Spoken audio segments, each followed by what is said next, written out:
ஓயூர் ஊராட்சி ஒன்றியத்தில் முதல் வார்டு கவுன்சிலராக இருக்கேன், ஒன்றிய உறுப்பினராக இருக்கிறேன். செந்தில்குமார் என் நேம், வசந்தகிருஷ்ணாபுரம் என்னுடைய பகுதி, நாயனூர், ஆதிச்சனூர் 3 பஞ்சாயத்துக்கு நான் கவுன்சிலரு. ஏறக்குறைய ஓராண்டு காலமாகவே இந்த பிளாக்ல மந்தமாக போயிட்டு இருக்கு. கேட்டால் ஃபண்ட்ஸ் இல்லை, கலெக்டரேட்லேருந்து வரணும் அப்படின்னு சொல்கிறாங்க. ஃபண்டு சரியாக வரதில்லை. ஏறக்குறைய இந்த கடந்த ஆண்டில் இந்த ஒரு வருஷம் ஃபுல்லாக கணக்கு பண்ணிங்கன்னா ஒரே ஒரு டெண்டர் தான் நடந்திருக்கு, 3 லட்ச ரூபா. இப்போ என் பகுதிக்கு 5 ஊர்ல எந்த மக்கள்கிட்ட நான் அசிங்கப்படுறது? என்ன போலதான் அவங்கவுங்களும் 3 ஊர் 4 ஊர் கவுன்சிலர் இருக்காங்க.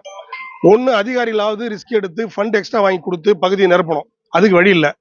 கடந்த மீட்டிங்கில் 2 மாதத்துக்கு முன்னாடி நாங்கள் கேட்டிருந்தோம், ஃபண்டு செஞ்சு கொடுத்துட்றோம், இன்னைக்கு கையோட எழுதி கொடுங்க, ஒர்க்கை டெண்டர் வச்சு தரோம், அஷூரன்ஸ் கொடுத்து தான் அவங்க வாங்கினாங்க.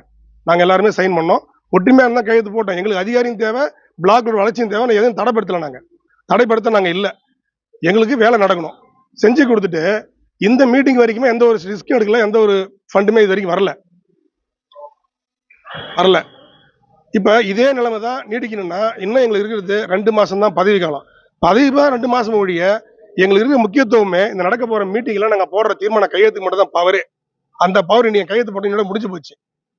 அதனால இப்போ வரப்போகிற மீட்டிங்குள்ள எங்களுக்கு இந்த மீட்டிங் ரத்து பண்ணி சொல்லிட்டோம் அதிகாரிகிட்ட, இந்த மீட்டிங் ரத்து பண்ணி கொடுக்கணும்.